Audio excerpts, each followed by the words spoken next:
शुक्लांबरधरं विष्णुं शशिवर्णं चतुर्भुजं प्रसन्नवदनं ध्यायेत् सर्वविघ्नोपशान्तयेत्। गुरुर्ब्रह्मा गुरुर्विष्णुः गुरुर्देवो महेश्वरः गुरुः साक्षात् परब्रह्म तस्मै श्रीगुरवे नमः।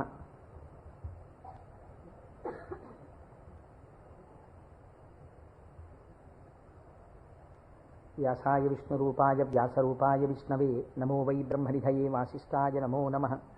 कूजन्तं राम रामेति मधुरं मधुराक्षरम् आरुह्य कविताशाखां वन्दे वाल्मीकिकोकिलं। श्रुतिस्मृतिपुराणानाम् आलयं करुणालयं नमामि भगवत्पादशङ्करं लोकशङ्करं। वागर्धाविव सम्पृक्तौ वागर्धप्रतिपत्तये जगतः पितरौ वन्दे पार्वतीपरमेश्वरौ। सूक्तिं समग्रयितु न स्वयमेव लक्ष्मीः श्रीरङ्गराजमहिषीमधुरैकटाक्षैः। वैदग्ध्यवर्णगुणगुम्भनगौरवैर्यां कण्डूलकर्णकुहराः कवयोधयन्ति। हैमोर्ध्वपुण्ड्रमजहन्मकुटं सुनासं मन्दस्मितं मकरकुण्डलचारुगण्डं बिम्बाधरं बहुलदीर्घकृपाकटाक्षं। श्रीवेङ्कटेशमुखमात्मनिसन्निधत्तां मनोजवं मरुततुल्यवेगं जितेन्द्रियं बुद्धिमतां वरिष्ठं वातात्मजं वनरयूथमुख्यं श्रीरामदूतं शिरसा नमामि। आपदामपहर्तारं दातारं सर्वसम्पदां लोकाभिरामं श्रीरामं भूयो भूयो नमाम्यहम्। सिन्दूरारुणविग्रहां त्रिनयनां माणिक्यमौलिस्फुरत्तारानायकशेखरां स्मितमुखीम् आपीनवक्षोरुहां पाणिभ्याम् अडिपूर्णरत्नचषकं रक्तोत्पलं बिभ्रतीं सौम्यां रत्नघटस्थरक्तचरणां ध्यायेत्परेदम्बिकाम्। हरि ओम। పరమేశ్వర స్వరూపమైన సభకి నమస్కారం. ఇది ఉత్తరాయణ పుణ్యకాలం. దక్షిణాయనం పూర్తయి మనం ఉత్తరాయణంలోకి ప్రవేశించాం. ఈ ఉత్తరాయణ పుణ్యకాలంలో శివనామం ఒక్కసారి పలికిన వారు ఎవరైనా ఉన్నారా అని గమనిస్తారట. అంత మహోత్కృష్టమైన కాలం. విశేషించి అదృష్టం ఏమిటంటే మనం ప్రతిరోజు ప్రదోష వేళలో ఈ ఉపన్యాసాన్ని ప్రారంభం చేస్తాం. ప్రదోష వేళ పార్వతీ పరమేశ్వరుల యొక్క అర్ధనారీశ్వర స్వరూపంగా శాస్త్రం భావన చేస్తుంది. అంత పరమ పవిత్రమైనటువంటి అసుర సంధ్య వేళలో సాక్షాత్తుగా శంకరుడు వృషభవాహనారూఢుడై ఈ భూమండలం మీద తిరుగుతూ శ్రీశైల పర్వతం మీద ఒక్కసారి దిగుతారట. అందుకే సంధ్యారంభ విజృంభితం శృతిశిరస్థానాంతరాధిష్ఠితం సప్రేమ భ్రమరాభిరామమసకృత్సద్వాసనాశోభితం భోగీంద్రాభరణం సమస్త సుమన పూజ్యం గుణావిష్కృతం సేవే శ్రీగిరి మల్లికార్జున మహాలింగం శివాలింగితం అంటారు. ఒక మద్ది చెట్టు నల్లుకున్నటువంటి మల్లెతీగని చూసినటువంటి శంకర భగవత్పాదులు పార్వతీదేవి చేత ఆలింగనము చేయబడిన పరమేశ్వర స్వరూపాన్ని శ్రీశైల పర్వత శిఖరముల మీద దర్శనం చేసినటువంటి మహోత్కృష్టమైన శ్లోకం అది. అటువంటి శివస్వరూపాన్ని మనం ప్రదోష వేళలో ప్రవచనంగా చేసుకునే ముందు శివపురాణం సామాన్యమైంది కాదు, చాలా పెద్ద గ్రంథం అది. అంత పెద్ద గ్రంథంలో మనకి ఉపయుక్తమైనవి ఉన్నాయి, చాలా జటిలమైనవి ఉన్నాయి. నిత్య జీవితంలో వాటిని అనుష్ఠానంలోకి తెచ్చుకోవడానికి అన్ని ఆశ్రమాలకి అలివి కానివి ఉన్నాయి. కనుక నేను అనుకున్నాను, శివాష్టోత్తర శతనామ స్తోత్రాన్ని ఉత్తరాయణ పుణ్యకాలం కనుక నేనేదో ప్రవచనం చేయడం కేవలం వినడం కాకుండా ప్రతిరోజు ఈ కార్డు పట్టుకుని వస్తే ప్రదోష వేళలో మనం ఇటువంటి దేవాలయంలో కూర్చుని చెప్పుకున్నటువంటి నామం 1,000,000 రెట్లు ఫలితం ఇస్తుంది. ఒక 30 రోజులో 40 రోజులో ఈ ప్రవచనాలు కొనసాగినప్పుడు మీరు ప్రతిరోజు ఈ నామాలు పలికారనుకోండి, 108 ఇంటూ 1,000,000 అంత నామం చేసినటువంటి ఫలితం మన ఖాతాలో ఈశ్వరుడు వేస్తాడు. దాని మీద వినడం శృణ్వం తపః, అది తపస్సు చేసినటువంటి ఫలితం అవుతుంది. ఉత్తరాయణ పుణ్యకాలంలో ఇంతకన్నా మనం చేసుకోగలిగినటువంటి మహద్భాగ్యం ఏముంటుంది? దీని మీద సుబ్రహ్మణ్యేశ్వర స్వామి వారికి ఇతపూర్వం నాకు తెలిసి కాకినాడ పట్టణంలో ఎన్నడూ జరగనంత అత్యద్భుతమైనటువంటి కార్యక్రమాన్ని మనం ఫిబ్రవరి 10, 11 తేదీలలో సుబ్రహ్మణ్యేశ్వర స్వామి వారి ఆవిర్భావము, తారకాసుర సంహారము, వల్లీ కళ్యాణము ఇవన్నీ శివపురాణాంతర్గతంగా వస్తాయి. ఇవన్నీ విన్న తరువాత 200 జంటలు పాలకావిళ్ళు ఎత్తి పట్టుకుని, కావిడి పట్టుకున్న వాళ్ళకి ఇంకా ఆచంద్రతారార్కం వంశాభివృద్ధి కోరికలు తీరుస్తానని పరమాత్మ ప్రకటించారు. ద్రవిడ దేశంలో అయితే కావిడి పట్టుకుని వెడుతుంటే సంతానము లేనటువంటి స్త్రీలు పడుకుని వారు దాటేటట్టుగా పడుకుంటారు. వారు దాటితే సుబ్రహ్మణ్యుడే దాటినట్టు. సంతానము కలగకుండా ఉన్నటువంటి ప్రతిబంధకము దానివల్ల తొలగిపోతుంది అని. అటువంటి ఉత్సవం నాకు తెలిసి జరగలేదు. పెద్దలు పూర్వం ఎవరైనా చేసి ఉండవచ్చు. అటువంటి ఉత్సవాన్ని మనం ఫిబ్రవరి 11వ తారీఖున చేసుకోబోతున్నాం ఇక్కడ. ఆ రోజున సుబ్రహ్మణ్య సంబంధంగా ఒక గొప్ప హోమం జరుగుతుంది. సుబ్రహ్మణ్యుడికి పాలకావిళ్ళు పట్టుకొచ్చిన కావిళ్లల్లో పాలతోటే అభిషేకం జరుగుతుంది. అదే రోజున స్వామివారికి సాయంకాలం వల్లీ కళ్యాణం జరుగుతుంది. బహుశా వల్లీ కళ్యాణం జరగడం అన్నది మనం చాలా తక్కువగా చూసాం. వల్లీ కళ్యాణం ఆ రోజు సాయంకాలం ఇక్కడ జరుగుతుంది. ఇది కాకుండా ఇంకా కొన్ని విశేష కార్యక్రమాలు ఇందులో మన జీవితాలు ధన్యమయ్యేటట్టుగా అనుసంధానం చేస్తాం. ఆయా ఘట్టాలు వచ్చినప్పుడు వాటిని మీకు ముందుగానే విజ్ఞాపన చేస్తాను. కనుక శివపురాణాన్ని మనం శివాష్టోత్తర శతనామ స్తోత్రంతో అనుసంధానం చేసుకుంటే ఈ ప్రవచనాలు అయిపోయిన తరువాత కూడా మీరు ఎప్పుడైనా ఇంటి దగ్గర కూర్చుని నామాలు చదువుకుంటుంటే మనస్సు తొందరగా రమిస్తుంది. ఎందుచేత అంటే శివో మహేశ్వర శంభు పినాకి శశిశేఖర అని చదవడం వేరు. శివ అనగానే మొదటి నామం దగ్గర మీకు కొన్ని విషయాలు జ్ఞాపకానికి వచ్చాయనుకోండి, మనస్సు ఏమవుతుందంటే అటు ఇటు వెళ్ళదు, అందులోకి వెళ్ళిపోయి ఏదో ఒక నామంలో ఒక ఘట్టం ఏదో మీకు జ్ఞాపకం వచ్చి దాని గురించి ఆలోచిస్తూ మీరు నామాలన్నీ చదివేశారనుకోండి, ఇప్పుడు మీరు 108 నామాలు దీక్షతో తపస్సుగా చేసిన ఫలితం వస్తుంది. అది అర్థం తెలియకుండా చదువుతున్నారనుకోండి, మనస్సు చించలమై ఎక్కడికో వెళితే నామం చెప్పిన ఫలితం ఉంటుంది, కానీ మనస్సు లగ్నం కాదు. మనస్సుని కూడా ఏకీకృతం చేసేటటువంటి ప్రయత్నంలో భాగంగా శివమహాపురాణాన్ని శివాష్టోత్తర శతనామ స్తోత్రంతో అనుసంధానం చేస్తే మనందరికీ ఎక్కువ ప్రయోజనకరంగా ఉంటుంది అని నాకు అనిపించింది. పైగా అందరూ చక్కగా ప్రదోష వేళలో శివనామం చెప్పేటటువంటి అదృష్టాన్ని పొందుతారనిపించింది. నేను అంటాను, మీరు కూడా అనండి. ఇది అయిన తర్వాత నేను ప్రవచనం ప్రారంభం చేస్తాను. ఇవాళే కాదు, ప్రతిరోజు. ఇవాళంటే కొద్దిగా మనకు ప్రారంభం కాబట్టి ఆలస్యం అయింది, రేపటి నుంచి అలా ఉండదు ఖచ్చితంగా. ఎందుకంటే ప్రదోష వేళలో ఈ నామాలు చదవాలి కాబట్టి 6:30 అయ్యేటప్పటికి ఈ నామాలు చదవడం ప్రారంభం చేసేస్తాం. ఎందుకంటే ప్రదోష వేళలో చదివినటువంటి దాని ఫలితం మీరు శివమహాపురాణంలో విందురు కానీ దాని శక్తి ఎలా వెళ్ళిపోతుందో చూద్దురు కానీ. ధ్యాన శ్లోకం చెప్పండి. ధవళవపుషమిందోర్ మండలే సన్నివిష్టం భుజగవలయహారం భస్మదిగ్ధాంగమీశం మృగయ పరశుపాణిం చారుచంద్రార్ధమౌళిం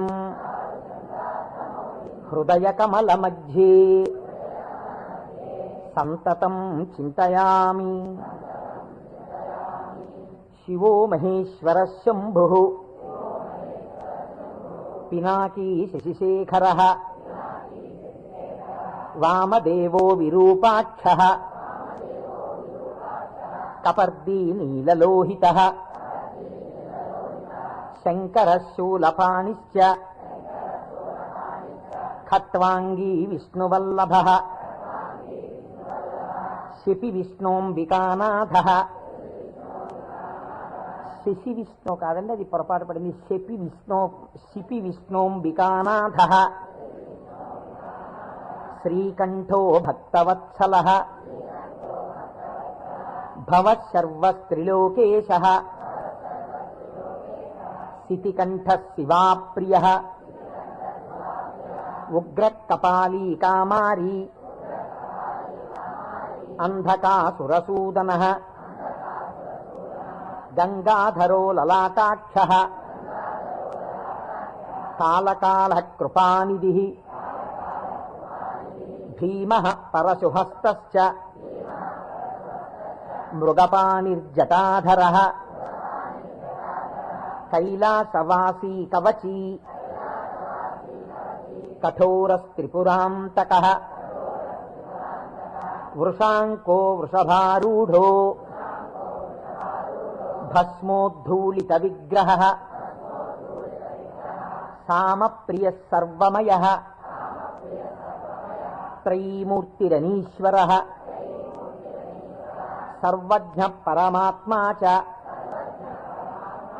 సోమసూర్యాగ్నిలోచనః హవిర్యజ్ఞమయః సోమః పంచవక్త్రః సదాశివః విశ్వేశ్వరో వీరభద్రో గణనాథ ప్రజాపతిః హిరణ్యరేతా దుర్ధర్షో గిరిశో గిరీశో నగః భుజంగభూషణో భర్గో గిరిధన్వీ గిరిప్రియ కృత్తివాసాః పురారాతిః భగవాన్ ప్రమదాధిపః మృత్యుంజయః సూక్ష్మతనుః జగద్వ్యాపీ జగద్గురుః వ్యోమకేశో మహాసేనః జనకశ్చారు విక్రమ మహాసేన జనకశ్చారు విక్రమః రుద్రో భూతపతిస్థాణుః అహిర్భూజ్ఞో దిగంబరః అష్టమూర్తిరనేకాత్మా సాత్విక శుద్ధ విగ్రహః శాశ్వత ఖండపరశుః అజపాశ విమోచకః మృఢ పశుపతిర్దేవో మహాదేవో వ్యయో హరిః పూషదంతభిదవ్యగ్రో దక్షాధ్వర హరోహరః భగనేత్రభిదవ్యక్తః సహస్రాక్ష సహస్రపాత్ అపవర్గప్రదోనంతః తారక పరమేశ్వరః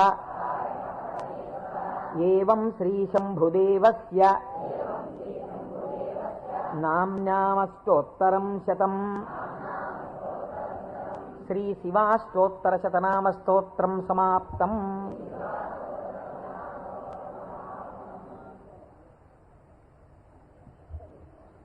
హరి ఓం.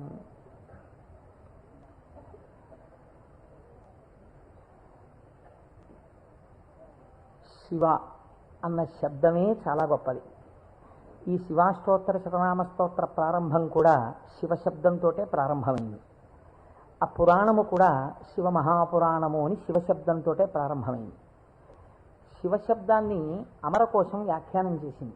అమరకోశం అంటే మనకి సాధికారికమైనటువంటి గ్రంథము. చిత్రం ఏమిటంటే దాన్ని రచించినటువంటి వారు జైనుడు.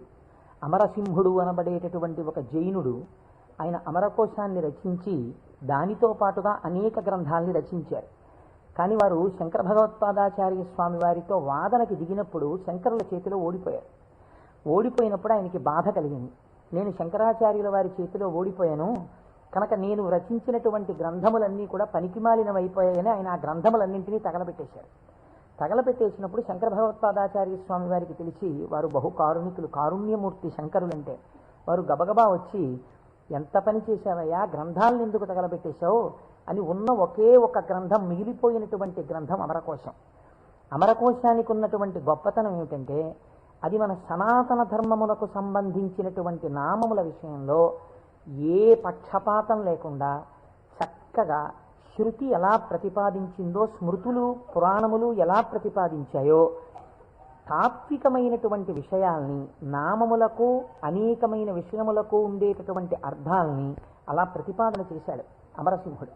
దాన్ని అమరకోశము అని పిలుస్తారు. మనం ఏదైనా ఒక విషయాన్ని ప్రతిపాదన చేసే ముందు సాధారణంగా ఒక్కసారి అమరకోశాన్ని చూస్తూ ఉంటారు. శివశబ్దాన్ని అమరకోశం వ్యాఖ్యానం చేసింది. శివ అన్న మాటని ఏ విధంగా మనం అర్థం చేసుకోవలసి ఉంటుంది అంటే, అమరకోశంలో దాని గురించి అనేక రకాలైనటువంటి అర్థాలు చెప్పారు. అసలు ఈ అర్థం ఏమిటో మీకు తెలిస్తే తప్ప, లేదా నాకు తెలిస్తే తప్ప, మనం దాని గురించి కొద్దిగా అర్థం చేసుకునే ప్రయత్నం చేస్తే తప్ప అసలు శివ అనేటటువంటి నామానికి ఉన్న అర్థం తెలియదు. ఎందుకంటే శివ శివ అని రెండు శబ్దములు మనకి లోకంలో నానుడిలో ఉన్నాయి. శివ అంటే శంకరుడు, శివ అంటే పార్వతీదేవి, ఆయన యొక్క శక్తి స్వరూపం. శివ అంటే అమరకోశం అంటుంది శామ్యతి పరమానంద రూపత్వ నిర్వికారో భవతీతి శివ. నిర్వికారుడై, నిర్వికారుడు అంటే మనకి వికారములు ఉంటాయి. నేను తరచూ మీకు ప్రస్తావన చేస్తుంటాను. ఈ జగత్తులో ఉన్నటువంటి సమస్త ప్రాణులకు, సమస్త జీవులకు 6 వికారములు ఉంటాయి. ఇవి షడ్వికారములు అంటారు. కాలములో ఏదైనా వచ్చిందనుకోండి, దానికి పుట్టినటువంటి తేదీ అని ఒకటి ఉంటుంది. పుట్టిన తేదీ అన్నది పడినది అంటే మీరు ఒకటి గుర్తుపెట్టుకోవాలి, అది షడ్వికారములకు లోనైపోతుంది.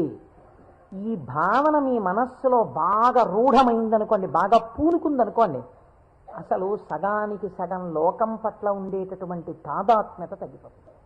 ఇది కేవలం వినడానికి విన్నారనుకోండి, దీని వలన వచ్చేటటువంటి ప్రయోజనం తక్కువగా ఉంటుంది. ఇది బాగా లోపల జీర్ణమైందనుకోండి, మీకు అనేక విషయాలు అర్థం అవుతాయి. మీరు ఒక్కసారి గమనించండి, షడ్వికారములలో ఇక పూర్వం మీరు ఆ వస్తువుని చూడలేదు, కానీ ఆ వస్తువు, ఆ ప్రాణి, ఆ జీవుడు ఒకానొక కాలమునందు ఈ లోకములో పుట్టింది. కాబట్టి ఇప్పుడు దానికి జన్మము అన్న తేదీ ఒకటి వచ్చింది కాలంలో. సరే, కాలం అన్నది యథార్థమా అంటే బీజస్యాంతరివంకురో జగదిదం ప్రాంగ్ నిర్వికల్పం పునః మాయా కల్పిత దేశకాల కలనా వైచిత్ర చిత్రీకృతం అన్నారు శంకరాచార్యులు వారు. ఆ తత్వ పరిశీలనాన్ని పక్కన పెడితే ఒక జన్మ తేదీ ఉంది. ఈ జన్మ తేదీలో ఒక ప్రాణి కనపడగానే శాస్త్రం అంది 6 విషయాలు గుర్తుపెట్టుకో. ఇక పూర్వము లేనిది పుట్టినది. పుట్టినది మీరేమనాలి? ఎవరో పిల్లాడు పుట్టాడు, వాడు ఏడుస్తున్నాడు, పిల్లాడు ఉన్నాడండి. పుట్టిన పిల్లాడు ఏడవలేదు. అయ్యో ఏమిటి పిల్లాడు ఏడవట్లేదు అని కదిపి చూశారు. కదిపి చూస్తే డాక్టర్ గారు వచ్చారు, స్టెత్ పెట్టారు, ఊపిరి తీయట్లేదు, నల్లగా అయిపోయి ఉన్నాడు. అయ్యో అమ్మ, నీకు మృత శిశువు జన్మించాడు అన్న. కాబట్టి పుట్టినది. అసలు రెండో వికారం ఉంటుంది, ఉన్నది భవతి అనగా ఈ లోకములోకి వచ్చినప్పుడు అది ఉన్నది. అసలు ఉన్నది అని మీరు అనాలంటే అక్కడే శివ శబ్దం ప్రారంభం, మంగళత్వం. ఉన్నది. ఉన్నది అలాగే ఉండాలా? అలా ఉండదు, పెరగాలి. పెరిగినది. పెరిగినది పెరుగుతూ వెళ్ళిపోతుందా? నేనున్నాను, ఎవరి మీదో ఎందుకు పెట్టి చెప్పాలి? కోటేశ్వరరావు అనబడేటటువంటి ఈ శరీరం ఒక డేటు, ఈ డేట్ చెప్తే ఏమవుతుందంటే అదో పుట్టినరోజు అనుకుని చాలా మంది పాపం ఇచ్చేసి చాలా అలవాటు చేస్తున్నారు. అందరూ భయం వేస్తుంది నాకు ఆ డేట్ చెప్పడానికి. ఏదో 14/7/1959కి ముందు ఈ శరీరం లేదు. 14/7/1959లో ఈ శరీరం వచ్చింది. కాబట్టి ఈ శరీరం వచ్చినది ఉన్నది, ఏడిచింది అమ్మ కడుపులోంచి వచ్చి.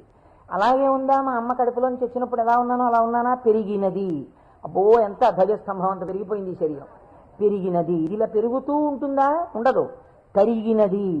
మీరు నన్ను ఒక 20 సంవత్సరాల తర్వాత చూశారనుకోండి, ఇది తరిగిపోతుంది. ఈ శరీరం వడిలిపోయి క్షీణించిపోవడం ప్రారంభమైపోతుంది. తరిగినది. తర్వాత ఆయనేనా ఈయన అనవలసి వస్తుంది, మార్పు చెందినది. బాగా క్షీణించిపోయి ఇప్పుడున్నంత శరీరం ఉండదు. అయ్య బాబోయ్, అప్పుడు ఎంత ఉండేవారండి మనిషి, ఆయన ఈయన అటుకంత అయిపోయారండి అంటాం. కాబట్టి మార్పు చెందినది, తరిగినది. ఇంకా కొంతకాలం అయిపోయిన తర్వాత నశించిపోయినది. ఇది శరీరం అంత్యేష్టి సంస్కారం చేయబడిపోతుంది. కాబట్టి ఈ 6 వికారములు సమస్త ప్రాణులకు ఉండి తీరుతాయి. జన్మ తేదీ ఉన్నది, చిట్ట చివరి వికారమునకు కూడా సమయం ఉన్నది. ఈ మధ్యలో ఈ 6 వికారములు నడుస్తుంటాయి. ఈ 6 వికారములన్నవి లేనిది ఎవరైనా ఉన్నదా? ఉన్నది. అలా ఉన్నదేదో అదే శివ. అది కాలములో పుట్టలేదు, కాలములో పెరగలేదు, కాలములో ఉండలేదు, కాలములో తరగదు, కాలములో నశించదు. ఎవరి నుండి వచ్చినదో, ఎవరి ఎందు పెరిగినదో, ఎవరి ఎందు లయించిపోతున్నదో వాడు మాత్రం అలా ఉండిపోతున్నాడు. మేకలు వేయింజన్నను భాసురముగనొక్క కోటి పర్ణం బెక్కున్, ఆ కోతులు వేయింజన్నను కోకోయని కొంకినక్క కోయని కూర్చొని అంటారు జానపదులు. అందరూ వస్తారు, వెళ్ళిపోతాయి లోకాలన్నీ. చిట్ట చివరికి వెళ్ళిపోయిన లోకాలన్నీ ఎవరిలోకి వెళ్ళిపోయాయి? వాడు లయించిపోతాడా? వాడు లయించిపోడు. వాడిలోకి అన్నీ వెళ్ళిపోయి వాడు ఉండిపోతున్నాడు. అలా ఉండిపోయిన వాడెవడు? వాడు పరబ్రహ్మము. వాడికి శాశ్వతుడు, వాడికి కదలిక లేదు. వాడు ముందున్నాడు, చివరా ఉన్నాడు. అలా ఉన్నవాడెవడో వాడు నిర్వికారుడు. వాడికి వికారములు లేవు. వాడికి వికారం లేదు కాబట్టి వాడు ఎలా ఉంటాడు? వాడి జుట్టు తెల్లబడదు కదండి, వాడికి ముసలితనం లేదు, కాలము లొంగదీయలేడు. కాబట్టి ఇప్పుడు వాడు నిత్య యవ్వనుడు. అందుకే శివుడి గురించి చెప్పినా, అమ్మవారి గురించి చెప్పినా మనం ఏం చెప్తామంటే నమశివాభ్యాం నవయవ్వనాభ్యాం అంటాం. ఈ శ్లోకం మా ముత్తాతగారు చెప్పారు, అప్పుడు నవయవ్వనులే వాళ్ళు. మా తాతగారు చెప్పారు, అప్పుడు నవయవ్వనులే వాళ్ళు. మా ముత్తాతగారు వెళ్ళిపోయారు, మా తాతగారు వెళ్ళిపోయారు, మా తండ్రి గారు చేశారు కొంతకాలం ఆ శ్లోకాలు. మా తండ్రి గారు వెళ్ళిపోయారు, ఇప్పుడు నేను చేస్తున్నాను. నేను చెప్పిన నమశివాభ్యాం నవయవ్వనాభ్యాం పరస్పరాశ్లిష్టవపుర్ధరాభ్యాం. అదేమిటంటే మా ముత్తాతగారు, తాతగారు, తండ్రి గారు, నేను 4 తరాలు మారిపోయా, ఇంకా నవయవ్వనాభ్యామేనా? ఆ శ్లోకం మార్చద్దా? వృద్ధాప్యం రాదా? రాదు. ఎందుకు రాదు? మీరు కాలమునకు వశులై కాలమునందు మార్పు మీకు వస్తుంది. కాల స్వరూపములో మీ యందు మార్పులు తెచ్చేవాడెవడున్నాడో వాడు మార్పునకు అతీతుడుగా సాక్షిగా ఉన్నాడు. కదిలే వస్తువుకి కదలని వస్తువు ఆధారమై ఉంటుంది. మీరు బాగా జ్ఞాపకం పెట్టుకోండి. కదిలే వస్తువుకి గడియారానికి ఉన్నటువంటి పెంజూలం ఊగాలనుకోండి, పెంజూలంని పట్టుకున్నటువంటి స్ప్రింగ్ ఊగకూడదు. స్ప్రింగ్ కూడా ఊగడం మొదలెట్టింది అనుకోండి, ఇంకేంటి అలా ఊగదు. స్ప్రింగ్ నిలకడగా ఉంటుంది, పెంజూలం ఊగుతూ ఉంటుంది. ఒక కదిలే వస్తువుకి ఒక కదలని వస్తువు ఎప్పుడూ కూడా ఆధారమై ఉంటుంది. వికారములు కలిగిన జగత్తుకు ఏది వికారములకు అతీతమై ఉన్నదో అది ఆధారమై ఉన్నది. దాని యందే ఈ సమస్త జగత్తు పుట్టి పెరిగి లయించుచున్నది. అటువంటిదేదో అది వికారాతీత స్థితి కలిగినటువంటి పరబ్రహ్మము. దానిని నువ్వు ఒక నామవాచకంతో పిలవాలనుకుంటే శివ అని పిలవవచ్చు. కాబట్టి ఇప్పుడు శివశబ్దం ఎవరిని చెప్తోంది? పరబ్రహ్మాన్ని చెప్తోంది. ఇప్పుడు ఆయన ఎలా ఉంటారు? నిర్వికారమై నిరంజనమై. ఇదే కదండి శివకవచం మాట్లాడుతుంది పూర్వభాగంలో. ఆయన యొక్క స్థితిని ఆయన ఎలా నిర్వికారుడై ఉంటాడో చెప్తుంది. ఇటువంటి పరమాత్మ స్వరూపం మీ కన్నులకు కనపడుతుందా? వికారము పొందుతున్న జగత్తు మీకు కనపడుతుంది, కానీ వికారములు పొందుతున్నటువంటి జగత్తుకి తను ఆధారముగా ఉన్నవాడు మీకు కనపడతాడా? కనపడడు. ఈయనకి ఒక రూపం తీసుకొచ్చి చూస్తే ఎలా ఉంటాడు అంటే, అమరకోశంలో ఎంత అందంగా మాట్లాడాడో చూడండి. అమరసింహుడు పరమానంద రూపత్వ, ఆయన పరమానందమును పొందుతూ ఉంటాడు. ఎందుకని? మన అందరికీ సుఖ దుఃఖాలని ద్వంద్వాలు ఉంటాయి, ఎప్పుడూ ఆనందంతో ఉండం. ఆయనకి వికారాలు ఏమీ లేవు, అందుకని ఆయన ఎప్పుడూ పరమానందంతో ఉంటాడు. ఎక్కడుంది పరమానందం? బయట ఉన్న వస్తువుల వల్ల ఆనందం కాదు, లోపలే ఉంది ఆనందం. ఆ ఆనందంతో తన్మయాన్ని పొందుతూ ఉంటాడు. అది నోటితో చెప్పడం కుదరదు. ఇప్పుడు ఎలా చెప్పాలి అంటే, పద్మాసనం వేసుకుని చేతులు రెండు ఇలా పెట్టుకుని కన్నులు ఇలా అరమోట్పు కన్నులతో ఉండి తనలో తాను రమిస్తూ కనపడుతుంటాడు. శంకరుడి యొక్క ఫోటో మీరు చూశారనుకోండి, చూస్తే ఆయన అరమోట్పు కన్నులతో కూర్చుని సంతోషంతో ఆనందంతో ఉన్నట్టుంటాడు. ఇందులో ఇంకా లోకరక్షణ హేతువుగా అభయముద్ర పట్టినట్టుగా ఉంది. ఆయన అరమోట్పు కన్నులతో ఆనందంతో రమించిపోతున్నట్టుగా ఉంటుంది శివస్వరూపం. అంటే ఘనీభవించినటువంటి ఆనంద స్వరూపమే పరమాత్మ యొక్క స్వరూపం. పరమాత్మ నిత్యానందము ఏది ఉన్నదో దాన్ని రాశీభూతం చేస్తే అదే శివ. కాబట్టి ఇప్పుడు పరమాత్మ యొక్క స్వరూపమేమి? ఆనంద ఘనమే పరమాత్మ. కాబట్టి ఇప్పుడు ఆయన అన్ని వికారములకు అతీతుడై తనలో తాను రమించిపోతూ ఆనందపడిపోతూ ఉండేవాడెవరో అంటే, కదలిక ఉండదు ఇంకా మనస్సులో, అన్ని అరికట్టి లోపల ఉన్నటువంటి ఆనందంతో తాను కలిసిపోయి తానే చిదానంద రూపుడై ఉంటాడు. దీనికి మీకు పోలిక చెప్పాలంటే ఒక్కటి కుదురుతుంది. మనం కదులుతున్నటువంటి తరంగములు కలిగిన సరోవరాలం. మీరు చూడండి, అందుకే నిద్ర లేవగానే ఏది ప్రారంభం అవుతుంది పనిచేయి మీకు ప్రారంభంలో నిద్ర లేచారు అనగానే, నిద్ర లేవడం అంటే ఏమిటో తెలుసా అండి? శరీరం లేవడం కాదు. ముందు ఏది లేస్తుందో తెలుసా? పరమాత్మతో రమిస్తున్నటువంటి మనస్సు విడివడుతుంది. విడివడి అది సంకల్ప వికల్ప సంఘాతం. అది వెంటనే ఒక ఆలోచన మొదలెడుతుంది. మొదట ఆలోచన ఏమిటి? తెల్లవారిపోయింది. ఈ తెల్లవారిపోయిందన్న మొట్టమొదటి ఆలోచన అది చెయ్యగానే నిర్మలంగా ఉన్నటువంటి నీళ్ళ దగ్గరికి వెళ్ళి మీరు ఒక చిన్న రాయి తీసుకుని ఇలా వేశారనుకోండి, అదేం చేస్తుందంటే ఇలా ఒక తరంగం కదులుతుంది. కదిలి అలా వెడుతుంది. ఇది ఒక్కటే వెళ్ళదు, ఇది వెడుతూ ఇంకో తరంగాన్ని తయారు చేస్తుంది, ఇంకో తరంగాన్ని తయారు చేస్తుంది. అలా కదులుతూ తరంగాలుగా ఒక కదలిక రాగానే ఇంకో కదలిక వస్తుంది. తెల్లవారిపోయింది, ఇవాళే నువ్వు శివమహాపురాణం మొదలెట్టాలి, ఇవాళే నువ్వు ఫలానా వాళ్ళ ఇంటికి వెళ్ళి ఒక్కసారి ఆశీర్వచనం చెయ్యాలి, చూసావా తెల్లవారిపోతుంది గబగబా సంధ్యావందనం చెయ్యాలి. ఒకదాని వెనక ఒకటి సంకల్పాలు వచ్చేస్తాయి. ఇవి సుఖములకు దుఃఖములకు కూడా హేతువులు అవుతుంటాయి. ఈ సంకల్పాతీతుడై సంకల్పములు దేనిలోంచి పుడుతున్నాయో అది తానై నిరంజన స్వరూపమై ఆనంద ఘనమై కూర్చున్నవాడెవరో వాడు పరమాత్మ, వాడు శంకరుడు. కాబట్టి శివుడు ఆయన ఇక్కడే సమస్తాన్ని చూస్తుంటాడు. అటువంటి ఆనంద ఘనమునకు శివ అని పేరు. ఇప్పుడు దీనివల్ల మీకేం తెలుస్తోంది? మనుష్య జన్మ యొక్క చిట్ట చివరి ప్రయోజనం ఏమి? ఆ ఆనందము మీరే అగుట. అటువంటి ఆనంద స్వరూపులుగా మీరు మారడమే మనుష్య జన్మ యొక్క ప్రయోజనం. దానికే మోక్షము అని పేరు. కాబట్టి ఇప్పుడు అటువంటి మోక్షస్థితిని పొందాలనుకున్న వాళ్ళకి ఎవరు ఆరాధ్య దైవము? శివుడే. కాబట్టి శివయోకోధ్యేయ శివంకర. కాబట్టి ఏమండి మీరు చెప్పింది బాగుంది, కానీ మేము గృహస్థాశ్రమంలో ఉన్నాం కదా, మాకు భార్య బిడ్డలు ఉన్నారు కదా, మాకు సంకల్పాలు ఏవి వద్దు అని మేమందరం కూడా ఇలా ముక్కు మూసుకుని లేచిన దగ్గర నుంచి ఏదో సంధ్యావందనం చేసుకుని ఒక పూజా మందిరంలో ఇలా కూర్చుండిపోతే, మనస్సుని అంతర్ముఖం చేసే ప్రయత్నం చేస్తూ ఏదో లోపల ఉన్నటువంటి ఆ వస్తువుని కనిపెట్టే ప్రయత్నం చేస్తూ మేము ఉండిపోతే నా భార్య పరిస్థితి ఏమిటి, నా పిల్లల పరిస్థితి ఏమిటి? అసలు మరి గృహస్థాశ్రమంలో ఉండి కొన్ని కోరికలంటూ ఉంటాయి కదా, మరి తప్పదు కదా. అప్పుడు ఈ స్వరూపాన్ని పట్టుకుంటే ఉపయోగమే ఉండదు. ఆయన ఇంకేమీ అలా కోరికలు తీర్చడాలు అలా ఏమి ఉండవా? కేవలం ఆనందం మోక్షం ఇంటి అనే పరిస్థితి కాదు. కాదు అమరకోశం అంది వెంటనే మళ్ళీ చేరతే సజ్జన మనాం స్మస్మిన్నితిగా, ఈయన యందు సజ్జనుల యొక్క మనస్సు రమించుచుండును. ఈ మాటని మీరు చాలా గట్టిగా పట్టుకోవాల్సి ఉంటుంది. మీకు చూడండి, నేను ఇంతకన్నా మీకు ఉదాహరణ చెప్పడానికి సాధ్యం కాదు. ఇంకా వంటింట్లో ఒక పంపు ఉంటుంది, బాత్రూంలో ఓ పంపు ఉంటుంది, వరండాలో ఒక పంపు ఉంటుంది వాష్ బేసిన్ దగ్గర.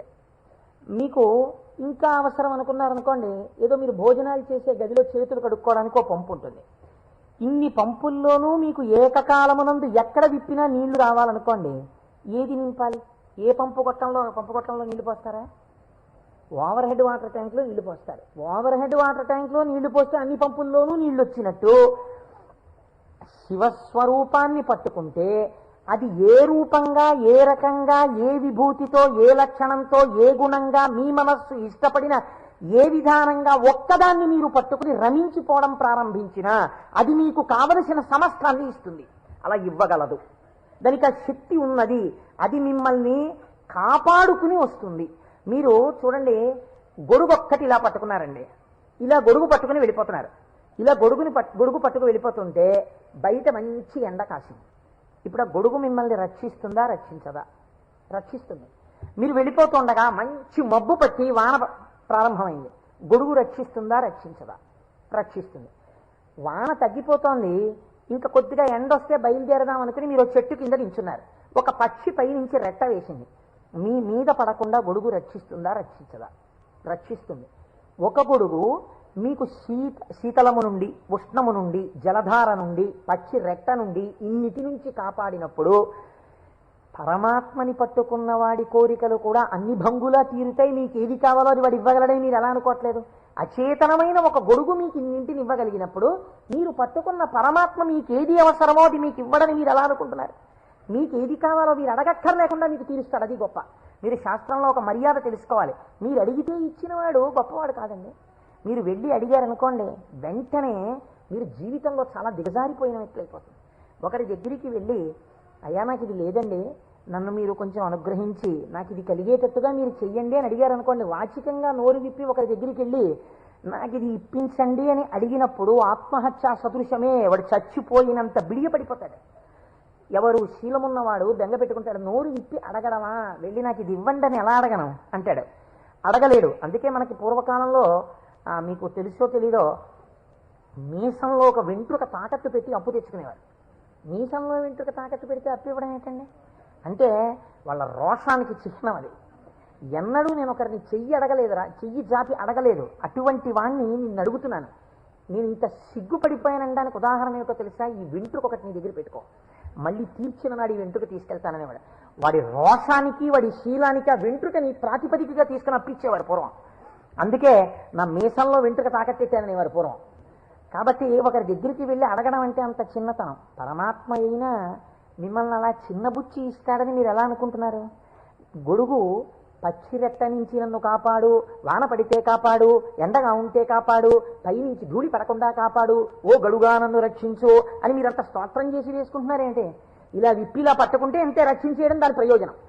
అలా మీరు శివస్వరూపాన్ని పట్టుకుంటే, ఎలా పట్టుకున్నా సరే, అంటే ఎలా పట్టుకోవాలంటే అభిషేకాలు చేయాలా, పూజలు చేయాలా, లేకపోతే దాని స్వరూపం బాగా తెలుసుకోవాలా, అర్థం అవ్వాలా? కాదు. మీ మనస్సు ఏదో ఒక విషయంలో రమించింది అంతే, అది చాలు. మిమ్మల్ని మీకు రక్షణ కల్పించడానికి అది హేతు అవుతుంది. మీకు నేను ఒక ఉదాహరణ చెప్తాను. మీరు దాని వలన దీని వ్యాఖ్యానాన్ని బాగా పట్టుకోగలుగుతారు. నాయనార్లని మళ్ళీ నేను ఏదో లౌకికమైన ఉదాహరణ ఎందుకు తేవాలి, మనకి 63 నాయనార్లు ఉన్నారు. అంటే శివుని యొక్క అనుగ్రహము చేత తరించిపోయిన మహాపురుషులు. ఆ 63 నాయనార్లో గుగ్గుల కలయ నాయనార్లని ఒక ఆయనకి ముందు అసలు గుగ్గుల అన్న పేరు కలపలేదు. కలయ నాయనార్ ఆయన పేరు. అమృత ఘటేశ్వరుడు ఉన్న క్షేత్రంలో పుట్టారు ఆయన పేరు కలయ. అందుకని ఈయన పేరు కూడా కలయ అని పిలుస్తూ ఉండేవారు.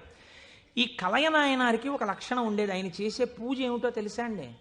ఆయన ఎప్పుడు భగవంతుడి దగ్గర కూర్చొని అనుకునేవాడు, సుగంధిం పుష్టివర్ధనం అంటారు కదా, త్రయంబకం అని పిలుస్తారు కదా, 3 కన్నులు ఉంటాయి కదా, ఆయన వస్తుంటే సువాసనలు వస్తాయి కదా. ఆనాడు మార్కండేయుడు శివలింగాన్ని గట్టిగా కౌగిలించుకుని చంద్రశేఖర చంద్రశేఖర చంద్రశేఖర పాహిమాం అని అంటుండగా యమధర్మరాజుని శిక్షించి మార్కండేయుడిని రక్షించడానికి శివలింగంలోంచి ఆవిర్భవించాడు కదా. ఆవిర్భవించినప్పుడు శివుడి కన్నా ముందు శివుని యొక్క సువాసనలు మార్కండేయుడు పీల్చి ఉంటాడు కదా. శివుడు వచ్చేసాడని పొంగిపోయి ఉంటాడు కదా. ఎంతకీ రానిటువంటి రైలు వచ్చేస్తోందని అనౌన్స్ చేసినప్పుడు ఎంత ఆనందం పొందేస్తామో, ముందు అనౌన్స్మెంటు తర్వాత రైలు ఇంజను కనపడగానే పొంగిపోయినట్టు సుగంధిం ఆ సువాసనలు వస్తుంటే ఎంత పొంగిపోయి ఉంటాడు కదా మార్కండేయుడు. నా పూనిక ఫలించింది, వచ్చేసాడు పరమాత్మ, అదిగో శంకరుడు, అదిగో సుగంధిం సువాసనలు వచ్చాయి అని ఆ చంద్రశేఖర చంద్రశేఖర అన్నది ఒక్కసారి ఆపేసి ఏడు శివుడిని ఆ సువాసనల వంకి ఇలా చూస్తూ నిలబడిపోయి ఉంటాడు కదా. కాబట్టి శివుడి యొక్క సువాసన అలా ఉంటుంది కదా అని పొంగిపోతూ నేను అలాంటి వాసన పీలుద్దామని ఆయన మహాైశ్వర్యవంతుడు కలయనాయనార్. రోజు ఇంత గుగ్గిలం పట్టుకొచ్చి ఆ గుగ్గిలం వెలిగించి గుగ్గిలం ధూపం వేసేవాడు. ఆ ధూపం అంతా పూజ గదంతా నిండిపోతే అందులో కూర్చుని మార్కండేయుడు ఇలాగే వాసన పీల్చి ఉండి ఉంటాడు. ఆనాడు అర్జునుడు గబగబా వెళ్ళి తన గాంధీవం ఎత్తి కొడుతున్నప్పుడు శివుడి దగ్గరికి వెళ్ళినప్పుడు వాసనలు ఇలాగే వచ్చి ఉంటాయి అని ఆ వాసనలు పీలుస్తూ కళ్ళు మూసేసుకుని ఇవే శంకరుడి శరీరంలోంచి వస్తున్న వాసనలు, ఇక్కడే శివుడు ఉన్నాడని రోమాంచితం అయిపోయి పరవశించిపోతూ సమాధి స్థితిలోకి వెళ్ళిపోయేలా ఉండిపోతుండేవాడు ఆయన. మీరు చూడండి, భగవంతుణ్ణి పట్టుకోవాలనుకున్నవాడు ఏమంటే మాకు పూజ కుదరట్లేదండి, మాకు ఈ స్తోత్రం రావట్లేదండి అంటాం మనం. మన బతుకంతా ఎక్కడ ఆగిపోతుందంటే దీపంలో 2 ఒత్తులు వేయాలా, 1 ఒత్తి వేయాలా. నిజంగా తరించిపోయిన వాళ్ళు తరించిపోవడానికి ఎన్ని మార్గాలు వెతుక్కున్నారో చూడండి.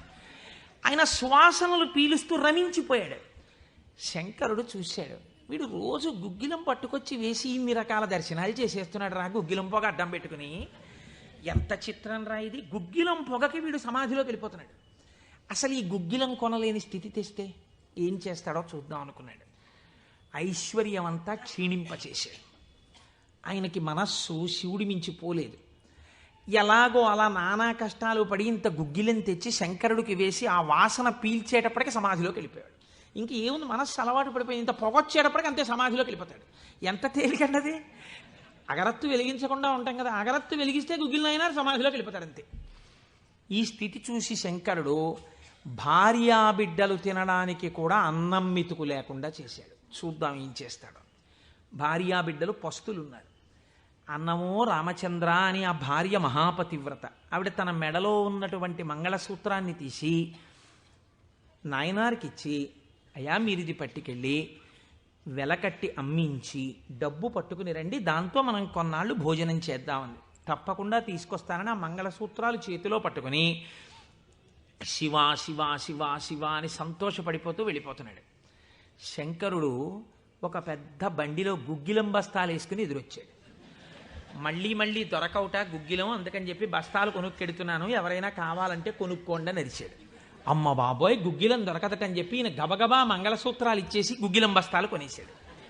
పోనీ గుగ్గిలం దొరకదంటున్నారు, ఇంటికి పట్టుకెళ్ళి ఈ గుగ్గిలాన్ని దాచుకుని రోజు ఇంతంత వేద్దాం అనుకున్నాడా? నిజంగా నాడు శంకరుడు వస్తుంటే సుగంధిం పుష్టివర్ధనం ఇదొక్కటే ఆయన సమాధికి కారణం. ఇంత గుగ్గిలం వెలిగించి మధ్యలో కూర్చుంటే అసలు నిజంగా శంకరుడు విరాట్ రూపంతో వచ్చేసినట్టుండదు. కాబట్టి ఈ గుగ్గిలం అంతా వెలిగించేస్తానన్నాడు. ఇంట్లో వెలిగించేస్తే బాగుండదు, పొగలు వచ్చేస్తాయి. ఓ గుళ్ళోకి పట్టుకెళ్ళి వెలిగించేస్తే బాగుంటుందని ఈ గుగ్గిలం అంతా వేసుకుని ఓ గుడికి పట్టుకెళ్ళి ఈ గుగ్గిలం అంతా వెలిగించేసి దాని మధ్యలో కూర్చొని సమాధిని పొందేసి కడుపులో ప్రేగులు నకనకలాడిపోతున్నాయి, తెలియదు. ఆకలి తెలియదు. శరీరం నీరస పడిపోయింది. శరీరం అంతా నొప్పులు పెట్టేస్తోంది, తెలియదు. ఇంట్లో భార్య బిడ్డలు శోషించి పడిపోయే స్థితి వచ్చింది, తెలియదు. ఆ పొగ మధ్యలో సమాధి స్థితిని పొందాడు. ఇప్పుడు నా భాషలో చెప్పాలంటే భగవంతుడు ఓడిపోయాడు.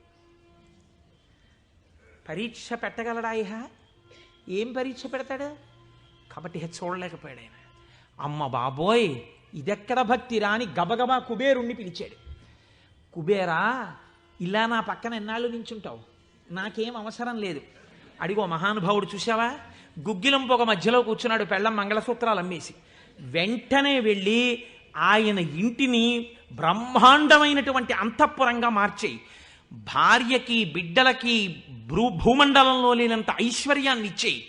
ముందు ఉత్తర క్షణం వాళ్ళకి షడ్రసోపేతమైన భోజనం పెట్టు అనేటప్పటికి వాళ్ళ ఇల్లు మారిపోయింది. షడ్రసోపేతమైన భోజనం వచ్చింది. అయ్యో భర్త గారు ఎక్కడికి వెళ్ళారో అనుకుంటోంది ఆవిడ. అశరీరవాణి వినపడింది. అమ్మా, నీ భర్త భక్తి ముందు లొంగిపోయాడమ్మా. శంకరుడు మహదైశ్వర్యం ఇచ్చేశాడు నీకు. ఆయనో అన్నం తిందామన్న ఆలోచన లేదు. ఆ గుగ్గిలం పొగలో కూర్చునున్నాడు. ఇలాగా కూర్చునుంటే ఇప్పుడు ఎవరు మాట్లాడాలి? ఒరే నాన్న అన్నం తినరా అని. అమ్మా నాన్నగారు కోరుకున్న కోరికోటి ఉంది. నువ్వు ఎలా అయినా డాక్టర్ అయిపో. ఇంజక్షన్ చేసేశారు ఆ పిల్లకి. 3 ఏళ్ళు అయిపోయినా, 4 ఏళ్ళు అయిపోయినా, 21 ఏళ్ళు వచ్చేసినా, ఇప్పుడు నేను ఎంబీబీఎస్ చదివితే రేపు పెళ్లి కొడుకు దొరుకుతాడా అని కూడా చూసుకోకుండా తల్లిదండ్రుల కోరిక తీర్చడం కోసమని వ్యగ్రతతో చదివేసిన పిల్లలా ఇప్పుడు ఆ తల్లిదండ్రులే వచ్చి చూసే అన్నం తినవే, అలా చదవకే, ఆరోగ్యం పాడైపోతుంది అన్నట్టు ఎవడు పరీక్ష పెట్టాడో వాడే దిగొచ్చాడు. దిగొచ్చి ఎవడు? ఆ త్రయంబకం నిజంగా సువాసనలు వచ్చి ఆనాడు మార్కండేయుడు బాహ్య స్మృతిని పొందాడు. ఈయన పొందలేదు. పొందకుండా కూర్చున్నాడు. ఇప్పుడు ఆ పరబ్రహ్మం ముట్టుకోవలసి వచ్చింది. ఇలాగా ముట్టుకుని కదిపాడు. ఓయ్ కలయా కలయా అని పిలిచాడు. పిలిస్తే ఆయన గభాలన బాహ్య స్మృతిని పొంది అబ్బా శంకరుడు వచ్చేసాడన్నాడు. నిజంగా కనపడితే ఇలా అరుపులు కేకలు ఉండవు. కందులంబట నీరు కారిపోతూ ఆ స్వామి పాదాల మీద పడిపోయి ఏ సుగంధిం పుష్టివర్ధనం అన్నాడో ఆ సువాసన పీలుస్తూ అలా పడిపోయి ఉండిపోయాడు. శంకరుడు భుజాలు పట్టుకుని లేపి, ఒరే నాన్న, నువ్వు ఇంటికి వెళ్ళింత అన్నం తినరా, నా కడుపు నిండుతుంది, తొందరగా బయలుదేరరా నాయన, ఇక్కడ ఎన్ని నైవేద్యాలు పెట్టినా నాకు వంట పట్టట్లేదురా, నువ్వు ఇలా పడిపోతే తొందరగా వెళ్ళరా బాబు, నీకు ఎక్కడ లేని ఐశ్వర్యం ఇచ్చేశాను, కావలసినంత గుగ్గిలం వేసేయి, ముందు వెళ్ళి అన్నం తినన్నాడు. అప్పుడు ఆయన ఇంటికి వెళ్ళాడు. ఇంటికెళ్ళి షడ్రసోపేతమైనటువంటి భోజనాన్ని నాయనార్ స్వీకరించాడు. దీన్ని గుగ్గిల నాయనార్ అంటారు పెరియ పురాణంలో. ఎందుకంటే శివపురాణం చెప్పుకుంటూ నాయనార్ల చరిత్రని అనుసంధానం చేసి ఉత్తరాయణ పుణ్యకాలంలో నాయనార్ల గురించి వింటే పార్వతీ సహితుడైనటువంటి ఆ పరమశివుడు పొంగిపోయి పరవశించిపోతాడు. అందుకే లౌకికమైన ఉదాహరణలు మానేసి అవసరమైన చోట నాయనార్ల చరిత్రలే కలిపేద్దాం. ఇలా 63 మంది నాయనార్ల గురించి నేను చెప్పగలిగితే నా జన్మధన్యం అయిపోతుంది అని ఒక నాయనార్ని కలిపాను ఇవాళ. కనుక ఒకనాడు ఒక విచిత్రం జరిగింది. భక్తి అంటే ఎంత చిత్రంగా ఉంటుందో చూడండి. ఈ గుగ్గిల నాయనార్ జీవితంలోనే ఆ పక్కనే ఉన్నటువంటి రాజ్యంలో ఒక శివలింగం ఒకటి ఉంది. ఆ శివలింగం మొన్నను మేము కంచి వెళ్ళాం. ఆ కంచి వెళ్ళినప్పుడు శివలింగం ఇలా ఉంటుంది, గొట్టంలాగా కింద వెడల్పుగా ఉంటుంది, పైకి వెళ్ళే కొద్దీ సన్నగా ఉంటుంది. అటువంటి శివలింగం ఒకటి బాగా ఎత్తుగా ఉన్నటువంటి పీఠం మీద ఉంది. ఒక చిన్న పిల్ల ఆ శివలింగం దగ్గరికి వెళ్ళింది. అరమరిక తెలియని పిల్ల. ఆ పిల్ల వెళ్ళి చేతిలో ఒక తుమ్మి పువ్వు పట్టుకుని వెయ్యాలనుకుంది. ఆ పీఠం పట్టుకుంది, ఎగిరింది, ఎక్కింది, అందలేదు. ఆ పిల్ల ఏడుపు మొదలెట్టింది. ఏడుపు మొదలెట్టి శివా శివా నువ్వు నాకు అందట్లేదు, పువ్వు ఎలా వేయనంది. శంకరుడు ఆ భక్తికి పరవశించిపోయాడు. ఇది భగవంతుడు దేనికి కట్టుబడతాడు? ఆ భక్తికి కట్టుబడతాడు. వెంటనే ఇలా ఉన్న శివలింగం ఇలా వంగిపోతే ఆ పిల్లకేం తెలుసు? శివలింగం వంగిపోయింది నా కోసం అన్నది. చిన్నపిల్ల పొంగిపోయి తప్పట్లు కొట్టేసి కాసేపు ఆడేసి 2 పువ్వులు వేసేసి వెళ్ళిపోయింది ఆ పిల్ల. మరునాడు యథాలాపంగా అనేక శివలింగాలు ఉంటుంటాయి కదా గుళ్ళో. ఈ శివలింగం వంగడంలో లోపలున్న శివలింగం కూడా వంగిపోయింది. అర్చక స్వామి చూసి భయపడిపోయాడు. ఇదేమిటి శివలింగం ఇలా వంగిపోయిందని. మహారాజుకు తెలిసింది. ఇది ఏదో అరిష్టం జరుగుతుంది, శివలింగం వంగింది ఏమిటని భయపడ్డారు. ఈ శివలింగానికి వంపు దిద్దిలా పైకి తీయాలి. వాళ్ళకి ఉన్న తెలివితేటలు ఏమిటంటే ఈ వంగిపోయినటువంటి శివలింగానికి పెద్ద పెద్ద ఇనప గొలుసులేసి ఏనుగులకు కట్టి లాగించారు. ఇన్ని ఏనుగులు ఇనపగొలు, ఇవన్నీ నేను పుక్కిట పురాణాలు నా సొంతంగా చెప్తున్నాను అనుకుంటున్నారా? ఈ దేవాలయాలు ఉన్నాయి ఇప్పటికీ. నా జీవితంలో ఈశ్వరుడు అనుగ్రహిస్తే ఎప్పటికైనా ఈ 63 నాయనార్ల శివాలయాలు దర్శనం చేయాలని నా కోరిక. ఈ వంగిపోయిన శివలింగాన్ని ఇనప గొలుసులో పెట్టి ఏనుగులు లాగుతుంటే గొలుసులు తెగిపోయాయి, శివలింగం వంపు దిద్దబడలేదు. ఇది ఎవరో గుగ్గిల్ నాయనారికి చెప్పారు. శివలింగం వంగిందిట, ఇనప గొలుసులేసి లాగుతున్నారట, లాగుతుంటే గొలుసులు తెగిపోతున్నాయిట. ఆయన ఎంత బాధపడిపోయి కింద పడి ఏడిచి దొల్లేశాడు. శంకరా, మీ కంఠానికి ఇనప గొలుసులేసి ఏనుగులతో లాగారా? ఎంత ఒరిసిపోయిందో ఆ కంఠమని. అంతే, విన్న చోటు నుంచే పరిగెత్తి పారిపోయాడు పక్క రాజ్యానికి. పారిపోయి గుళ్ళోకి వెళ్ళి అన్నం లేదు, నీళ్లు లేవు, ఒగరుస్తూ ఒంటి నిండా చెమటలు పట్టుకుని, ఈశ్వర, మీకు జరిగినటువంటి అపరాధం నా శరీరమునకు పొందేటటువంటి ఖేదంతో పోవాలని మీ వంపు దిద్దడం కాదు, మీ వంపు దిద్దడానికి మీకు ఇనప గొలుసు లేచి లాగినప్పుడు మీ కంఠం నొక్కుకుని ఉంటుంది, ఆ శిక్ష నేను అనుభవిస్తానని ఒక గొలుసు, తన మెడలో ఉన్నటువంటి గొలుసుని శివలింగపు వంపుకేసి గట్టిగా లాగాడు, తన కంఠం ఒరిసిపోయి తెగాలని. తన కంఠం తెగలేదు, శివలింగం వంపు ఇలా పైకి లేచిపోయింది. ఆ వంపు దిద్దినటువంటి వాడు గుగ్గిల నాయన. ఇప్పుడు మీరు నాకు చెప్పండి, బ్రతికున్న నాళ్ళు గుగ్గిల నాయనారు ఏం చేశాడు డబ్బు సంపాదించడానికంటే ఎవ్వరికీ తెలియదు. ఇంట్లో పర్సులోంచి 10 రూపాయలు తీస్తే 1000 రూపాయలు మళ్ళీ ఇంకో రూపంలో వచ్చేస్తుండేవి. అంత చిత్రంగా ఆయన మహదైశ్వర్య సంపన్నుడై, అందుకే అంటారు శాస్త్రంలో, ఐశ్వర్యము కావాలన్నవాడు శివారాధన చెయ్యాలి. శివారాధన అపారమైన ఐశ్వర్య హేతువు. అందున దక్షారామం లాంటిదైతే గొప్ప భోగస్థానం కూడా. అంత ఐశ్వర్యంతో జీవిస్తూ శివభక్తిని విడిచిపెట్టలేదు. శివభక్తితో ఐశ్వర్యంలో ఉన్నాడు. అంత్యమునందు తేలికగా శరీరం విడివడి హాయిగా పరమశివుని యొక్క పాదములలో కలిసిపోయాడు. ఇప్పుడు మీరు చెప్పండి, అమరకోశంలో మహానుభావుడు అమరసింహుడు శివశబ్దానికి సజ్జనుల యొక్క మనస్సు రమించేటటువంటి స్వరూపము కలిగిన వాడు అని శివశబ్దానికి అర్థం చెప్పడంలో ఎంత గంభీరమైన అర్థం ఉందో మీరు చూడండి. శివశబ్దము సజ్జనుల యొక్క మనసు రమించు స్థానము. ఎలా రమిస్తుంది, దేనివల్ల? దానికి ఈ కారణం ఆ కారణం అని చెప్పడం కుదరదు. మీకు మనస్సుంటే, భక్తి ఉంటే ఒక్క కారణం చాలు. ఏదో ఒక కారణంతో శివుని యందు మనసు రమిస్తే వాడికి సమస్తమైనటువంటి ఐశ్వర్యము కలుగుతుంది. ఇహము నుండి పరము వరకు, మోక్షము వరకు పొందగలడు. కాబట్టి అటువంటి స్థితిని ఇయ్యగలిగినది. 3వ నిర్వచనంలో అంటారు, శేతే సజ్జన మనస్వితివా. సాధువుల యొక్క మనస్సు యందు తానుండువాడు. ఇప్పటి వరకు సాధువులు తమ మనస్సు శివుని యందు పెట్టారు. ఇప్పుడే స్థితి కెడతట. ఇదే భృంగీచ్ఛా నటనోత్కట కరిమదగ్రాహీ స్ఫురన్మాధవా హ్లాదో నాదయుతో మహాసితవపు పంచేషు బాణాధృత సత్పక్ష సుమనోవనేషు నపునః సాక్షాన్మదీయే మనోరాజీవే భ్రమరాధిపో విహరతాం శ్రీశైలవాసీ విభుః అని పిలుస్తారు శంకరాచార్యులు వారి శివానందలహరిలో. లోపల ఉండేటటువంటి హృదయ పద్మము పరిశుద్ధముగా భక్తి అన్న తేనెతో నిండి ఉంటే 2 గండు తుమ్మెదలు వస్తాయి. పార్వతీ పరమేశ్వరులనే గండు తుమ్మెదలు వచ్చి విహరిస్తుంటే అక్కడ తేనె కోసం. ఇప్పుడు ఎవరి మనస్సు నిరంతరము శివనామము పట్టుకుని రమించిపోతోందో, ఎవరు శృతి ప్రమాణము చేత పరవశించిపోతున్నారో అటువంటి వారి మనస్సు యందు పరమశివుడే వెళ్ళి చేరి ఉంటాడు. అంటే ఆయనే శివుడైపోయి ఉంటాడు. ఇది నోటితో చెప్తే చాలామంది అందుకుని ఉంటారు, కానీ నేను దీనికి కూడా ఒక ఉదాహరణ ఇచ్చే ప్రయత్నం చేస్తాను. చంద్రశేఖర పరమాచార్య స్వామి వారికి నడిచే దేవుడు అని పేరు. మహానుభావుడు, ప్రాతస్మరణీయులు. మొన్నట్నే మేము కంచి కామకోటి పీఠానికి వెళ్ళి స్వామివారి బృందావనం దగ్గర ప్రణిపాతం చేసి వచ్చాం. సమాధి అన్నమాట వాడరు పెద్దలు. సన్యసించినటువంటి వారిని సమాధి చేసిన చోట పైన తులసి కోట పెడితే బృందావని మీరు పిలవాలి. ఇది బృందావనం అండి, చంద్రశేఖర పరమాచార్య స్వామి వారి బృందావనం అనాలి. అలా కాకుండా సమాధి మీద శివలింగం ఉంటే బృందావనం అనకూడదు, అధిష్టానము అనాలి.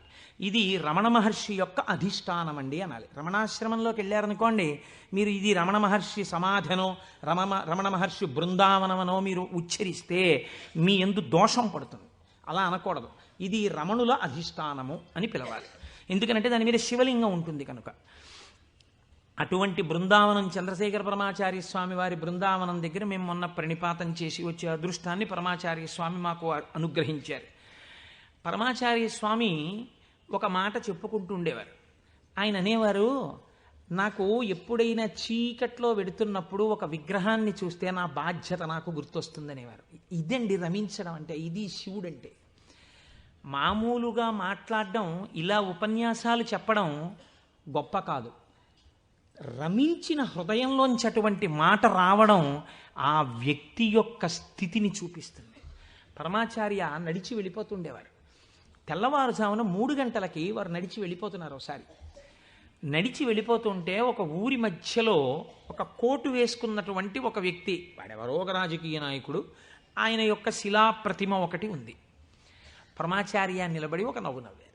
పరమాచార్య నవ్వారంటే దానిలో ఏదో అర్థం ఉంటుంది. ఆయనతో ఆనాడు అంతేవాసులై దగ్గరగా నడిచినటువంటి శిష్యులున్నారే, వారు అదృష్టవంతులు కనుక వారు దగ్గరగా వెళ్ళి నిలబడ్డారు. ఎందుకు నవ్వారు అని అడగరు కదా. వారు నవ్వి అన్నారు, దీన్ని చూస్తే నాకేం జ్ఞాపకం వస్తుందో తెలుసా, నా బాధ్యత జ్ఞాపకానికి వస్తోంది అన్నారు. అదేమిటండి, ఆ విగ్రహానికి మీకు సంబంధం ఏమిటి అనుకున్నారు విన్నవాళ్ళు. ఆయన అన్నారు, ఈ విగ్రహంలో ఉన్న వ్యక్తి తెల్లవారుజామున 3 గంటలకి ఇలాగే కోటేసుకుని నిలబడి ఉండేవాడా అని అడిగారు. అప్పుడు 3 కదా అయింది టైము. తెల్లవారుజామున 3 గంటలకి ఆ విగ్రహంలో ఉన్న వ్యక్తి ఎవరు ఉన్నాడో ఆయన అలా కోటేసుకుని నిలబడ్డ కదా. లేకపోతే బహుశా ఇప్పుడు మనం 3ంటికి చూసాం, ఈయన రాత్రి 1 గంటకు కూడా ఇలాగే కోటేసుకుని ఉండుంటాడు.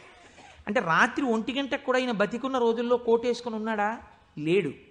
కానీ కోటేసుకున్నటువంటి వ్యక్తిని అందరూ చూశారు బయట. ఆయన బయటకు వచ్చినప్పుడు ఎక్కువగా కోటుతో బయటకు వచ్చేవాడు. కాబట్టి ఇప్పుడు ఆయన్ని చూడగానే రాత్రి చూసినా, పగలు చూసినా, ఉదయం చూసినా, సంధ్యవేళ చూసినా ఆయన జీవితంలో సాధించిన విషయాలు జ్ఞాపకానికి వచ్చి, అందుకు ఆయనకి ఇటువంటి శిలాస్తూపం పెట్టారు అని జ్ఞాపకానికి వస్తుంది. నేనెవరో తెలుసా? పరమాచార్య చెప్పిన మాట. నేను కూడా ఇలా దండం పట్టుకుని కమండలం పట్టుకుని నడిచి వెళ్ళిపోతుంటే భారతదేశమునకు 4 చెరగుల మళ్ళీ అవైదికమైన మతములు ప్రవేశించకుండా 4 పీఠములు పెట్టి చంద్రమౌళీశ్వరారాధన ఏర్పాటు చేసినటువంటి మహాపురుషుడైన శంకరాచార్య స్వామి వారి ప్రతిబింబంగా ఆ శిల తన జీవితాన్ని జ్ఞాపకం చేస్తే, శంకరులని జ్ఞాపకం చేసి నడువడిని నేర్పడానికి ఈ రూపంతో మేం తిరుగుతున్నాం. మా నడువడి ఎంత జాగ్రత్తగా ఉండాలో చూడండి అని పరమాచార్య ఆ స్తూపాన్ని చూసి చెప్పుకున్నారు. ఎంత భక్తో చూడండి నిజంగా వారిది. వారు ఒకనాడు శ్రీశైలం వెళ్ళారు. వెళ్ళినప్పుడు హటకేశ్వరంలో శంకరాచార్య స్వామి వారు తపస్సు చేసినటువంటి ప్రదేశం ఉంది. వారు ఆ హటకేశ్వరం దగ్గరికి వెడుతూ ఆ తపస్సు చేసిన ప్రదేశం దగ్గరికి ఒక సంస్కృత పండితుడిని పిలిచి వారు సంస్కృతంలోనే మాట్లాడుతుండేవారు. ఆయన అన్నారు, చాలా కాలం మఠాన్ని నిర్వహించాను. 13 సంవత్సరాల ప్రాయంలో సన్యసించారు మహానుభావుడు. చాలా కాలం మఠాన్ని నిర్వహించాను. ఉత్తర పీఠాధిపతిని నిర్వహించాను. జయేంద్ర సరస్వతి స్వామి వారిని ఉత్తర పీఠాధిపతిని చేశాను. ఆయనకి కావలసినటువంటి పరిణితి ఏర్పాటు చేశాను. నాతో పాటు ఎన్నో ప్రదేశాలకి తీసుకెళ్లాను. మఠ నిర్వహణ యందు ఆయనకి కావలసినటువంటి శక్తియుక్తులను గరపాను. ఇంకా ఎంతకాలం ఆ మఠ నిర్వహణ చేస్తూ ఉండను? శంకర భగవత్పాదాచార్య స్వామి ఏ హటకేశ్వరంలో తపస్సు చేశారో నేను ఇంకిక్కడ ఉండిపోయి ఈ హటకేశ్వరంలోనే తపస్సు చేస్తూ ఉండిపోతాను. చాలు, జయేంద్ర సరస్వతి చూస్తారు మిగిలినటువంటి మఠ వ్యవహారాలన్నీ అన్నారు. పరమాచార్య నోటి వెంట ఒకసారి ఒక మాట వస్తే వెనక్కి తిప్పడం అంత తేలిక? ఆనాడు వారు హటకేశ్వరంలో ఉండిపోకుండా ఎంత మందో వెళ్ళి బతిమాలితే వారు మన ఆంధ్రదేశానికి వచ్చి పర్యటన చేశారు. ఆ సమయంలో చూడండి, ఎంత మఠాధిపత్యం ఉన్నా, శంకరాచార్య స్వామి వారి పరంపరాగతమైనటువంటి పీఠానికి ఆధిపత్యంలో ఉన్నా, ఇలా అడుగు తీసి అడుగేస్తే జగద్గురు చంద్రశేఖర పరమాచార్య స్వామి వస్తున్నారని రోడ్లకి ఇరుపక్కల కొన్ని వేల మంది నిలబడి నమస్కారాలు చేసి నీరాజనాలు ఇచ్చినా వారికి దానికన్నా హటకేశ్వరంలో కూర్చుని శ్రీశైల మల్లికార్జునుడి గురించి తపస్సు చేసుకోవడం, జపం చేసుకోవడం ఇష్టంగా అనిపించింది. అంటే ఎన్ని ఉన్నా మనస్సు ఏది కోరింది? ఆ శివుణ్ణి కోరింది, గురువులైన శంకరాచార్యుల వారిని కోరింది. అలా కోరింది కాబట్టే ఈనాటికి వారు నడిచే దేవుడయ్యారు. అందుకే ఈ శివమహాపురాణం చిట్ట చివర్లో బహుశః ఆంధ్రదేశంలోనే కని విని ఎరుగని రీతిలో పార్వతీ కళ్యాణం మనం చెయ్యబోతున్నాం కాకినాడ పట్టణంలో. కాకినాడ పట్టణం సువర్ణాక్షరాలతో లిఖింపబడిందండి. మనం అందరం కలిసి ఇక్కడి నుంచి కొన్ని వేల కార్డులు పోస్ట్ చేశాం తరిగొండ వెంగమాంబ గారి గురించి. అది తిరుమల తిరుపతి దేవస్థానంలో నిస్సందేహంగా కదలిక తీసుకొచ్చింది. కె విశ్వనాథ్ గారిని పిలిచి సదస్సు నిర్వహించి నాకు పేపర్ కటింగ్స్ వచ్చాయి తిరుపతి నుంచి. తరిగొండ వెంగమాంబ గారి బృందావనాన్ని సందర్శనీయ స్థలంగా తిరుమల తిరుపతి దేవస్థానం మార్చబోతోంది. మనం చేసినటువంటి ఒక మంచి పనికి వేసిన విత్తనం మనకి పేపర్లు అక్కర్లేదు, మన పేర్లు వెయ్యక్కర్లేదు. ఆచార్య స్వామి అన్నారు, నువ్వనుకున్నట్టు అక్కడ కృష్ణాలయం రాదు, మహాగణపతి దేవాలయం రాబోతోంది, మహాగణపతి దేవాలయం వస్తుందన్నారు. ఏ గుడి వచ్చింది? మహాగణపతి దేవాలయం వచ్చింది. ఆయన శివుడైపోయారు. ఆయన నోటి వెంట వచ్చిన మాట నిజమైపోయేది అంతే. ఆయన నిజం చెప్పడం కాదు, ఆయన చెప్పింది నిజం అవుతుంది. ఈ స్థితిని పొందడం, శివుడే ఆయన యందున్నాడు, తాను శివుడై ఉన్నాడు. ఎన్ని మెట్లెక్కుతున్నాడో చూడండి.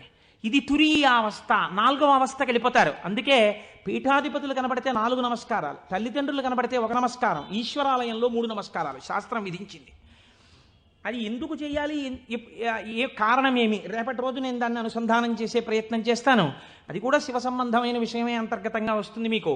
కాబట్టి చూడండి, అందుచేత చేతే సజ్జన మనస్వితివా, సాధువుల యొక్క మనస్సులు తన యొక్క స్థానముగా చేరి ఉన్నవాడెవరో ఆయనకి శివ అని పేరు. అంటే అంత సులభుడై ఉన్నవాడు. శివం కళ్యాణం తద్యోగాద్వా. శివ అన్న శబ్దానికి అర్థమేమి? శుభము, భద్రము, శోభనము, మంగళము, కళ్యాణము, శ్రేయస్సు, వీటిని శివ అని పిలుస్తారు. ఇవన్నీ పర్యాయ పదాలు, కొద్ది తేడాలతో. మీ ఇంటికి ఒక మంగళం జరగాలనుకోండి, అంటే ఉదాహరణకి పుట్టిన వాళ్ళు పుట్టినట్టే ఉండిపోవాలని మనం కోరుకోం కదా. నాకో 2 బిడ్డలు ఉంటే వాళ్ళు పెరిగి పెద్దవాళ్ళు అయిన తర్వాత నాకో కోడలు అల్లుడు రావాలని ఉంటుంది. అలా కలయనాయనారు రోజు ఇంత గుగ్గిలం పట్టుకొచ్చి ఆ గుగ్గిలం వెలిగించి గుగ్గిలం ధూపం వేసేవాడు. ఆ ధూపం అంతా పూజ గదంతా నిండిపోతే అందులో కూర్చుని మార్కండేయుడు ఇలాగే వాసన పీల్చి ఉండి ఉంటాడు. ఆనాడు అర్జునుడు గబగబా వెళ్ళి తన గాంధీవం ఎత్తి కొడుతున్నప్పుడు శివుడి దగ్గరికి వెళ్ళినప్పుడు వాసనలు ఇలాగే వచ్చి ఉంటాయి అని ఆ వాసనలు పీలుస్తూ కళ్ళు మూసేసుకుని, ఇవే శంకరుడి శరీరంలోంచి వస్తున్న వాసనలు, ఇక్కడే శివుడున్నాడని రోమాంచితం అయిపోయి పరవశించిపోతూ సమాధి స్థితిలోకి వెళ్ళిపోయేలా ఉండిపోతుండేవాడు ఆయన.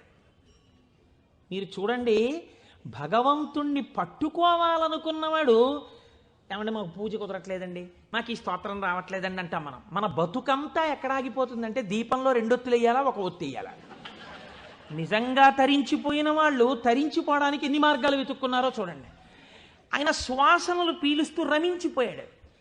శంకరుడు చూశాడు, వీడు రోజు గుగ్గిలం పట్టుకొచ్చి వేసి ఇన్ని రకాల దర్శనాలు చేసేస్తున్నాడు రా, గుగ్గిలం పొగ అడ్డం పెట్టుకుని. ఎంత చిత్రం రా ఇది. గుగ్గిలం పొగకి వీడు సమాధిలోకి వెళ్ళిపోతున్నాడు.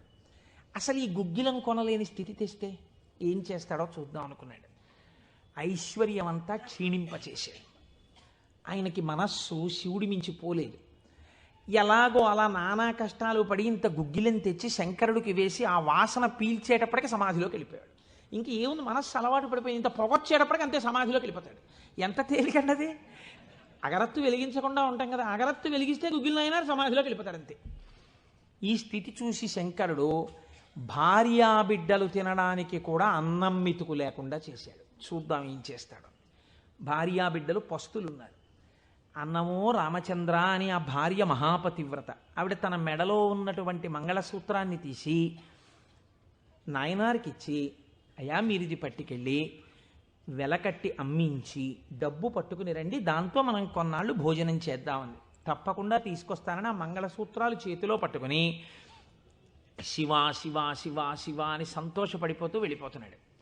శంకరుడు ఒక పెద్ద బండిలో గుగ్గిలం బస్తాలు వేసుకుని ఎదురొచ్చాడు. మళ్ళీ మళ్ళీ దొరకవుట గుగ్గిలం, అందుకని చెప్పి బస్తాలు కొనుక్కెడుతున్నాను, ఎవరైనా కావాలంటే కొనుక్కోండి అని అరిచాడు. అమ్మ బాబోయ్ గుగ్గిలం దొరకదటని చెప్పి ఈయన గబగబా మంగళసూత్రాలు ఇచ్చేసి గుగ్గిలం బస్తాలు కొనేశాడు.